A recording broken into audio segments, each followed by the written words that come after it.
Hey Elliot, what's going on? Not too much. How about you, Josh?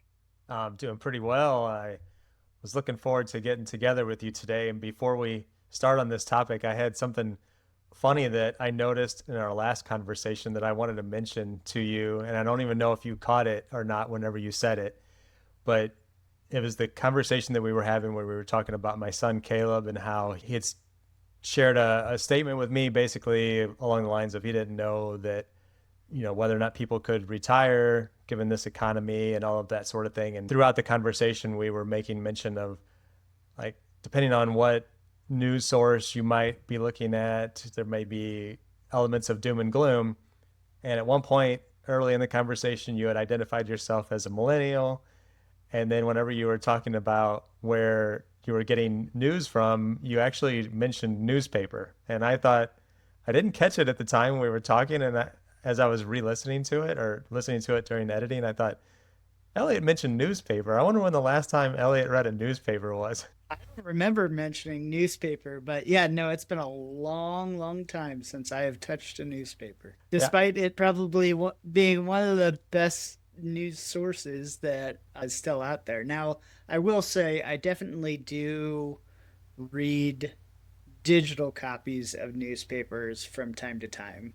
I do various nefarious things to dodge paywalls, but yes, those are probably my most common news site that's interesting. or I, source. I would imagine that if more people looked at news from that perspective or used that source, there might be less misinformation in the world. But I digress. I just thought it was kind of funny that I thought, I wonder how many millennials would say, hey, if you're getting your news from the newspaper or wherever you're getting it from, you would hear social media and outlets like that. It's social media, Josh. I don't know what that is. I'll have to bring you up to the decades here at some point. But I wanted to get together and talk to you today about a topic that recently was discussed on the ChooseFI podcast with our friends, Alan Hansen and Kristen Knapp. They were guests and they were talking to Brad and Jonathan about the FI 101 class. And they were also talking about our local St. Louis ChooseFI group and how it's grown so well and all the things that we're doing there. And during the conversation, they touched on why would you pursue financial independence? They were discussing like how you would introduce some of these topics to somebody that's relatively new or has very limited understanding of anything in a personal finance space. And one of the things was, well, the math behind it says if you have this much money and this is what your expenses are, then you can leave your job. But then the conversation kind of turned to, well, why would you do that? Maybe people don't understand that doesn't necessarily resonate with people or that doesn't hook them. So you have to really figure out what is their why of FI and why would you pursue financial independence. So it just made me think a little bit about a couple of reasons that I guess it came on my radar years ago and why it was important to me to continue to pursue it and to continue to be involved in the community and continue to pursue the ideas and different strategies that go along with it. So I thought maybe between the two of us, we could do sort of a deep dive and just discuss where we're currently at and whether or not our reasons for why we've been pursuing this path have changed or evolved over time. Sure. Sounds like fun. Yeah, so I think something that I don't know that I've ever talked about here is I've definitely talked about all the financial mistakes and the financial challenges that I had in my early 20s and well, throughout my 20s, really. And then even I would go back to my childhood and how there was like money trauma, I'll call it, where I didn't come from much and my parents were divorced and we didn't have a whole lot of money at home during some of my more formative years. I would say my junior high years. I can't remember if I told this story before or not, but I got picked on and teased because I was wearing clothes from Walmart and things like that in junior high because kids can be so cruel. That caused me to just want bigger and better things as I got older and eventually led to some pretty poor choices, which eventually evolved into bankruptcy, foreclosure, divorce, all the things that were really bad. And it took me a while to really figure out like there's a better way to do money. I think once I finally had the awakening, which came in my early 30s, I think the biggest thing that stood out was finding some source of security. And, from a financial standpoint, from a money standpoint, it wasn't just, I realized that it wasn't just about having a job and being able to make a decent amount of money. It was, what do you then do with that money? How do you make sure that you're not continuing to make those same mistakes over and over again and just living in that perpetual cycle of paycheck to paycheck or worse? And how can you create some form of financial security for yourself and just essentially do better with money? Yeah, absolutely. I mean, in I would say a similar vein, I think I said this maybe in my origin story was I definitely grew up upper middle class, I would say, but with that kind of comes along the fact that you're exposed to the other half that is just upper class, right? Is so the fact that I went to private school from basically age 4 to 18 until I went off to college.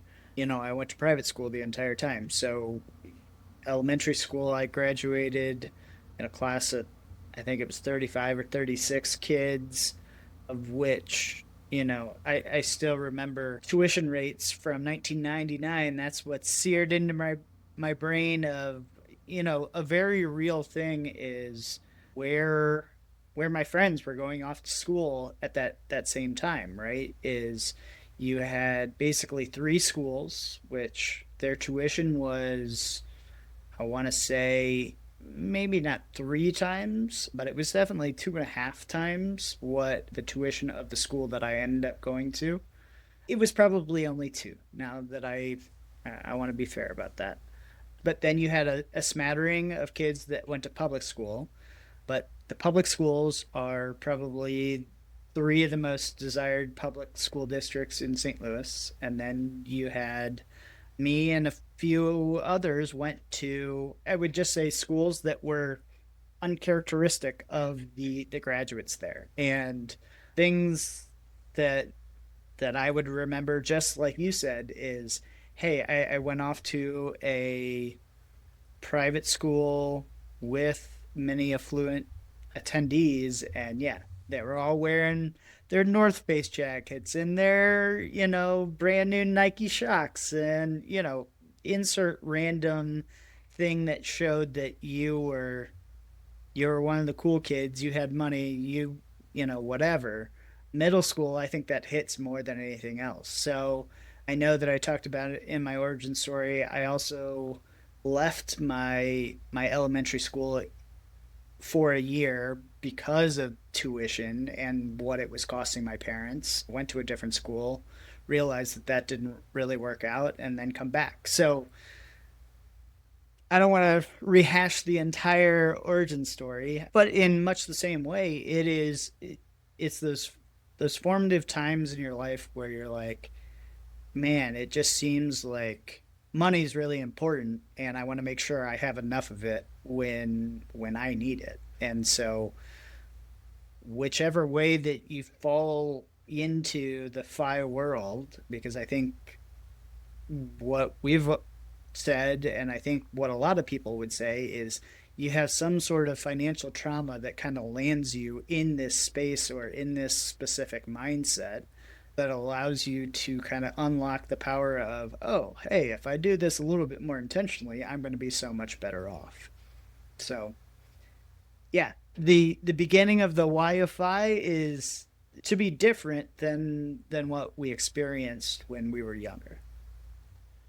Yeah, and I think, like you said, we all kind of fall into it or find it through different aspects of our lives or different circumstances that bring us to this point. I know for me, it was all about just trying to understand the basic concepts of how do you budget, how do you just just basically do better with money. Was I don't know how else to say that more succinctly. It was things that weren't taught to me, and I just wanted to not be in a situation where I felt like I was broke all the time, even though I had a decent job and Lori had a decent job. We had all the trappings, if you will, of the middle class lifestyle. We were just very stressed all the time when it came to money. And when we both had gone through some really tough times with divorces and things like that. And essentially, it was just understanding that there was, I guess, a better way to handle our personal finances. And it became sort of like an evolution of, well, hey, it's just getting better with money is step one, and there's a lot to that. But then the evolution is then pursuing financial independence, which is a long-term goal that I don't think I wasn't my goal early on initially, but then once I discovered it, it was like, well, eyes wide open. Then it became the other things like you hear of, well, I'm interested in not working for the rest of my life and I'm interested in leaving this job as soon as I possibly can. So then that kind of evolved into the autonomy piece of things that I would call it, where it was like at some point I want to have the freedom to do whatever I want when I want. And that's kind of was kind of the hook for me to really solidify that, yeah, I'm committed now. I'm all in. How quickly can I get there? And like I said, that was in my mid 30s, and it was, a good 10 to 15 years of really just, well, early on it was grinding, and then it was kind of like a continuous evolution of like, oh, we don't have to grind so hard. We can continue to enjoy life along the way as well, and hearing different stories from within the community of people who felt like they made mistakes where they were grinding too hard early on and racing to the five finish line as quickly as possible. But that was what really hooked me, was I want to be able to spend my time how I want to spend my time. And I just take a little tangent here for a second. I was thinking about this today because today was kind of like the classic day in the life of, I would say, an early retiree, where I did get up to Lori's alarm clock this morning because she still works. And then we had our coffee, did just like the slow morning stuff, had our exercise. She went off to work. I had breakfast. I did a few things in the yard, got the grass mowed, went and got my hair cut, changed her oil, did a few more things in the yard, and now I'm talking to you. It was like, like almost quote unquote for me specifically, it's like my perfect day. I'm not racing around and trying to achieve somebody else's goals. I'm essentially doing what I want to do when I want to do it. And those are things that may not necessarily appeal to other people. They might not want to do those things, or have a podcast, or change oil, or mow their own grass, or whatever. But those are the things that I enjoy, and those are the things that I get to do on a Tuesday, as opposed to trying to cram that all in on the weekend. Right.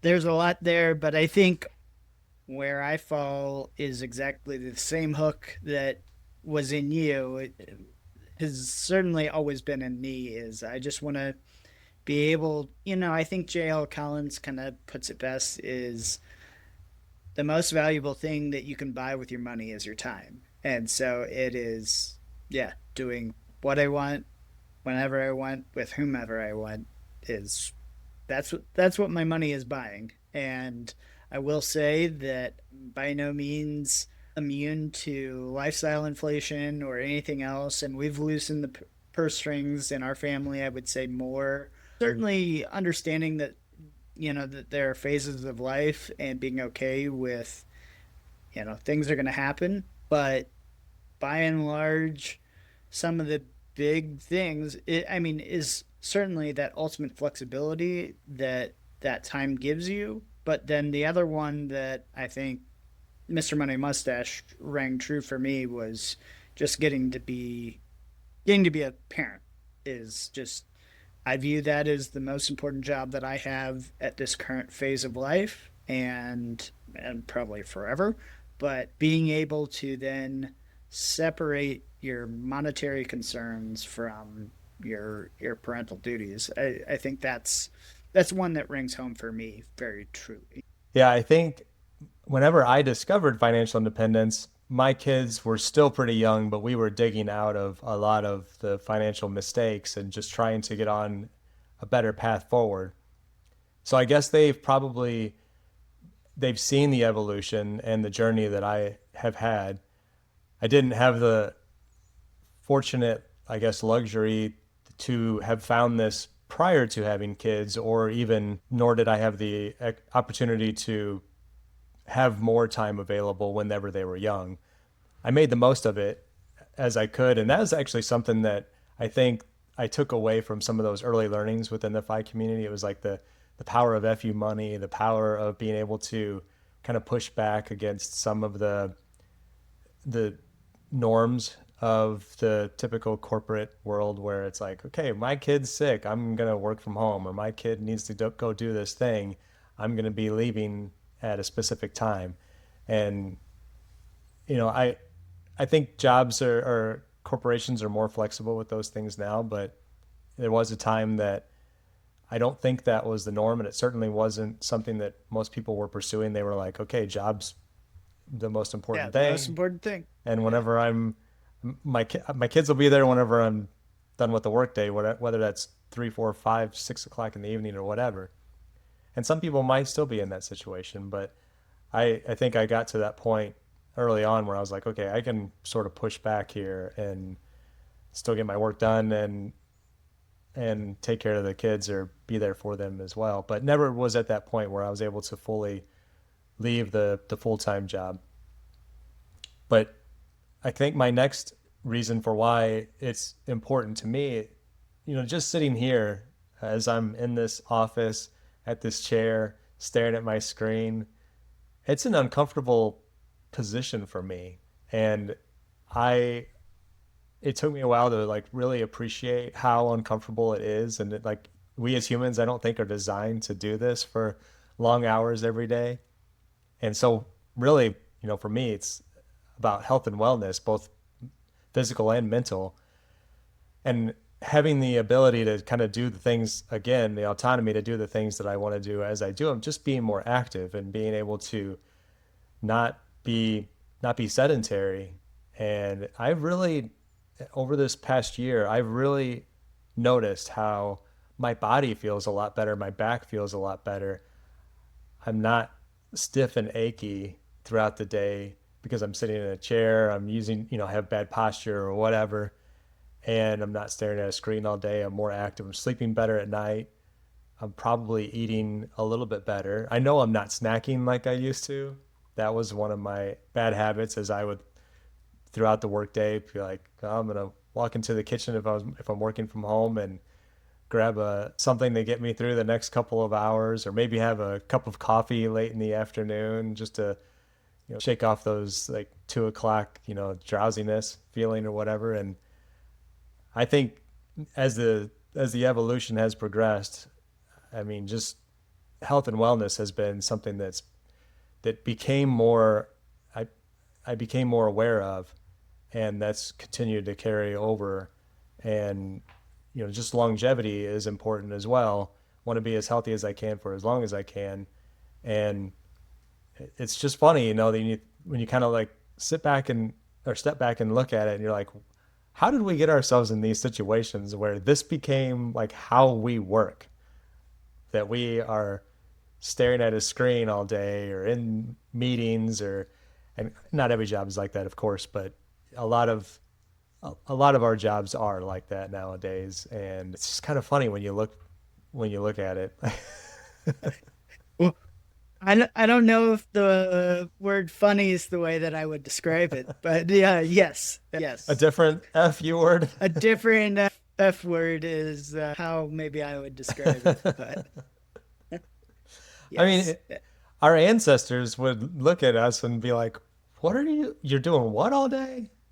I I don't know. mean, doesn't I'm sure you don't have to go that far back in even in our history to say, do you go back to your parents' generation or do you go to your grandparents' generation? And they're like, what the hell do you do all day? Like, you do what? So yeah, I mean, That's a very real thing. And I think, our grandparents' generation is definitely more like industrial revolution probably, and there was certainly bad things happening there, Yep. but they were by and large, I would say, from a physical health standpoint, they tended to be more physically healthy. They may not have been more as mentally healthy, and the longevity certainly probably wasn't there as it is now. But just the ability to probably eat slightly more better, and just be active was a good thing. And I think we should all strive for that. Yeah. I mean, I won't go down this rabbit hole, but I know it's a book recommendation that you made to me that I'm actively reading too is The Anxious Generation right now, and just like the effect of cell phones on teenagers and young kids. And yeah, so maybe on that mental that's a whole nother point. So Yeah. but yes, it is very interesting how different I mean, and this is true for every age. That's not to say that yeah, hey, we've made these horrible decisions. I mean, I think I made the comment on our last episode is this is the greatest year of the world, right? Is that's generally how it is still we're for the most part still the healthiest, best society that the world has ever seen. That's not to say that we don't have dips here and there, but by and large, that's true. So, But at the same time, we're like continuing to evolve towards that movie Wall-E. Wally or Idiocracy or yeah, I mean any number of yes, that same iteration. Yeah. Yes. I'd say the next point that I would add to my why I choose to pursue financial independence is just the ability to help others. And this is something that's been an evolution over a period of time. I would say that, when I found the concept, I was deep in the throes of being a parent and just all the things of just trying to, if I had any time available for myself or to pursue the things that I wanted to do, they were extremely limited and crammed into tiny spaces in the weekends. But helping others outside of like my immediate family wasn't necessarily on my radar as much. It was like I if I was able to get away to go help a friend with something, it was very rare. But that's one of the things that as my kids got older and my time became more available, I started to realize that I did have more free time, and then I could start to share that with other people, and it became pretty rewarding. Got to the point where I've had to say no to some things here and there that still bothers me, but I've really enjoyed being available for like my extended family, my extended friends, and really hopefully even through like avenues like this podcast, just to be able to share what I've learned, share what has worked with me, and be able to just give back to some extent, whatever that may look like now or in the future. I think that's going to continue to be an ongoing evolution, and that's, I would say, more recently been on my radar in the last few years as opposed to what it was in the past. Yeah.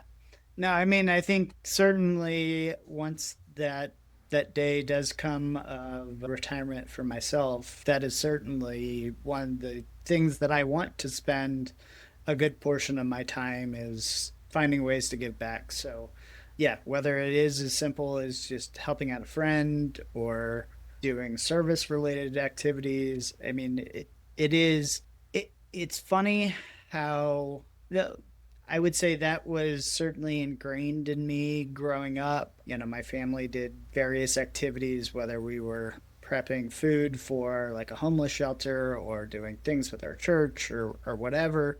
As terrible as this is going to sound, it wasn't something that was some grand joyous activity for like you as a child, right? Like I remember taking a mission trip to Mexico and building a house for a family out of I mean, it was cinder blocks and, tin roof. And it is only really with the benefit of hindsight and maturity that you realize how impactful those things really are. And I am fortunate that my employer gives us a number of paid days to even go and volunteer. And I've thought that is one of the greatest things of all is like, yeah, hey, I can go to a food pantry for 8 hours a day if I want, and I get 5 of those days a year to just go do that. Or I can go to pet shelter and walk dogs or clean cages or whatever they need. And something that is near and dear to my heart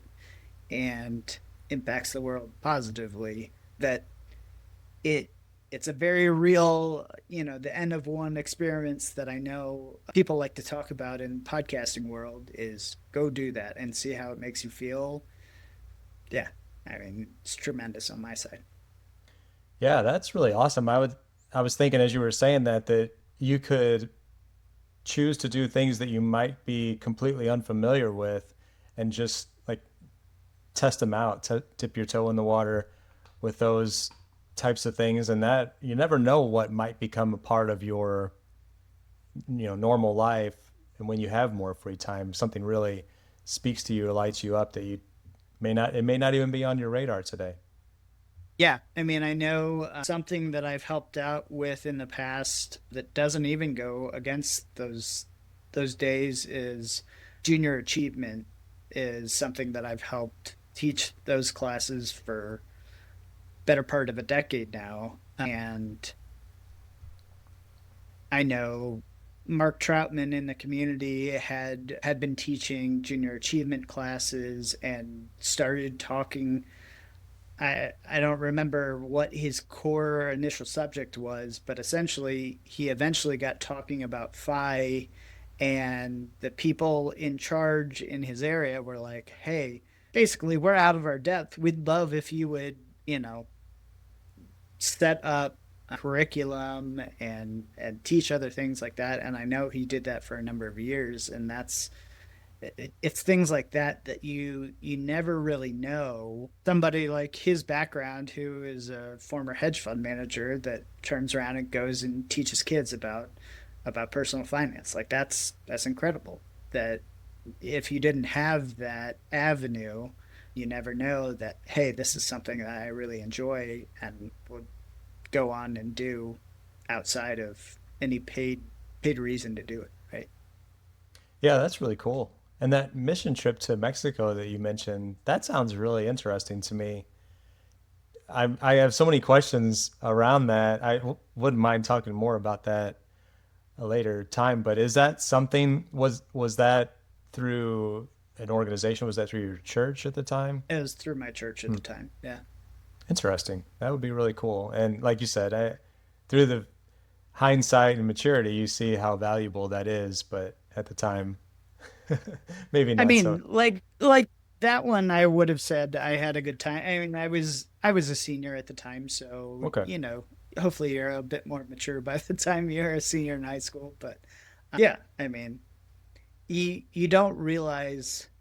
I mean, even at that time, you don't realize how impactful that is when you're going and realizing that this family was probably living in a structure made out of cardboard and other, you know, pieces of scrap wood or things like that. And now they at least went to I think it was a one or a two room household that at least had electricity running Hmm. to it, like had a light in it, and how Wow. different that is.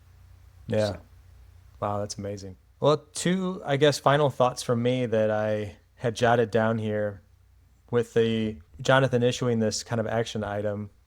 I felt like I did a pretty good job as I was nearing the end of my career. I was making a list of like, here's all the things that I'm going to do.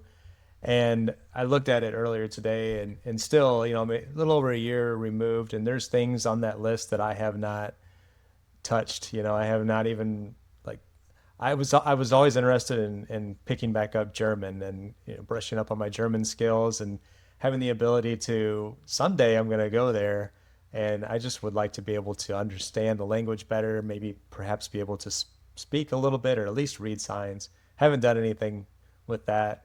I also wanted to pick back up guitar, and I have not touched that in the entire year plus that I've been retired. But of course, new things have entered to the list that weren't there prior to leaving, and that's things like this podcast. I started running a little bit here and there, so I had the ability to explore some new things that and that's I think that's like the ongoing evolution is just having the space and ability to try new things and take on new hobbies, take on new interests that maybe I just kept pushing off years ago when I was still working and didn't have the time for it. So, that's one thing.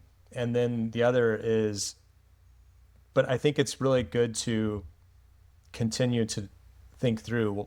Some people will argue this and say that this is not necessary, but I believe that there is value in thinking through what is your life going to look like once you achieve financial independence. Because one thing, it could be that you can choose to continue to work. It could be that you choose to work part-time or whatever. Maybe you choose to go in a completely different career path, which is going to pay substantially less, or whatever number of directions you could take. Or it could mean that you retire and then you have all this free time. So what are you going to do with it? And I know some folks in the community will say, well, that's not necessarily important. You'll figure it out whenever you get there. And I still just kind of like push back on that thought, because I think that you're potentially setting yourself up for disappointment if you don't have something that you're retiring to, or at least have some ideas of some of the things that you're going to pursue. Yeah, I tend to fall into the exact same category as you is I think that you do have to have some idea of how you're going to occupy your time. That's not to say that you need to have every single minute of every day planned out, but I think you need to, in some ways give yourself the time to obviously decompress from work and give yourself the mental bandwidth to say, okay, once I have fully decompressed, like what does my life actually look like? Because I think one thing that there are people in this space, it's danger is probably too strong of a word, but it's easy to do is to say, oh no, I feel bored. I don't know what to do. So and now my money that I have based my whole life on is going down. Like, oh no, like I better revert and immediately go find a job again. And I think, we've talked about this on various different episodes before of an idea of what our perfect day really looks like. And I know mine kind of falls into much like yours, kind of a slow day, but some period of having some sort of learning or activity in the morning, very slow meals throughout the day. And then mine tends to have either or some work in the morning, work meaning, hey, it can go be an exercise. It can be helping out a friend. It can be whatever you want it to do. You want to go learn German? Go ahead. Like, but then have your afternoon be something more fun. Make it a social activity. It can be another learning activity. You want to go take a hike or a bike ride or a run? Go for it. Like, but I do think there is merit in understanding. I had a therapist say to me one time, if money were no object, like what would you do with your life? And at that time, like I hadn't pondered that question before. And I think a lot of people don't ever really ponder that question. And so it is very easy in what I think you see and hear of retirees, whether or not they're in the FI space or not, can fall into that trap of, okay, this has been your entire being and persona is I'm an X type of worker. That's who I am. And now if I'm not that, then what am I? I think that it is a very good and very beneficial thought exercise to at least go through that. And then if you land on the space of hey, I don't need to plan all of that. That's fine. But at least you've gone through and you've made that intentional choice of, yeah, I'll kind of figure that out once I get there. As opposed to, like, I know our good buddy Doug is one of the people that I think kind of falls into that category. But I think one of the reasons that it works out really well for him is that he went from a very corporate life to running his own business and being able to ramp that down in a nice progressive way, as opposed to, and I would say that's akin to what people would say, like Jillian Johnsrud, in her book Retire Often, talks about slowing down, going to part-time, or taking a sabbatical, or go try something out before you sign your name in blood, so to speak, and make it feel so less daunting, as opposed to the finality of, oh no, like I've made this huge mistake. Now I have this gut reaction of what now? Yeah, and those are all good points. And I would just add that change is inevitable and there will always be an evolution, or at least that's my opinion. Even though you might set out to say, like, this is what my life is going to look like. I had a pretty good idea, like, these are the things that I was going to focus on, but then very quickly changes occur. And, life throws you curveballs. But you then learn to either like adapt and be able to say, yeah, I can lean into this thing, or I can say no to it, or whatever the case might be. But there's always going to be some form of like change along the way. And the thing that you write down today that you're interested in, you might find that a year from now, 2 years from now, or at some point in the future, you're no longer interested in that thing. And you have this whole other list of interests that now occupy your time. And it's just a good like exercise to maybe review that occasionally. That's just all comes back to intentionality, right? I mean, I think that if I just sat back and let the day come to me, man, I just can't imagine living that way for me personally. So I have to have some form of like, these are the things that I'm going to do this week. It's not like you said, it's not down to the hour and certainly not minute or anything like that, but it's just like chunks of time. Like this day, I'm going to do this thing. And then other things tend to fall in around it. But yeah, that was a kind of a tangent. I'm not sure exactly where I was going with that, other than to say change is inevitable and just be prepared to adapt and roll with the punches. Yeah, I mean, I think the the best way, or maybe one of the best time bucketing for early retirees that I've heard thus far that seems pretty on the money, is plan for one thing a day. Is you do that and leave yourself enough leeway to move move with the wind, so to speak. Is, like you said, by no means are you going to write a list and just say, oh, I'm going to execute every single thing on this list and this plan is going to be perfect and I'm never going to change or deviate, because, I mean, it's not realistic. It's the same way with, I'm trying to do that with a budget for the last 3 years, and I'm not even coming remotely close. So you just got to realize that that's not how life works. And as Brad and Jonathan would say, is life is lumpy, right? You got to view your time the same way. Is you find the things that are most important to you, make those non-negotiables, and then let the rest kind of fall where it may. Yeah, well said. I'm still struggling with that. I've gotten a lot better with that, with putting fewer things on my to-do list and then being okay with not checking them off. Either typically my list is like for the week, not necessarily for the day. And I'll either try to go, okay, I'm going to do too many things this day, or I'll say, well, I'm just going to do this one thing today and this one thing tomorrow. And then I get to the end of the week and I'm like, shoot, I didn't get, 75% of the things that were on my list completed. Then I'm like, okay, that's fine. I'll just carry them over to the next week. Because most of them aren't time critical and they're not emergencies or anything like that. So I can just, you know, editing this podcast is something that I have to make sure that I put more of a focus on because I don't know if anyone noticed it or not, but I actually released the episode so the week of Memorial Day here where we're talking and having this conversation. I missed the Monday release because I forgot to edit the podcast, even though it was on my list for the week before, and I released the episode on Tuesday. Shame. Shame.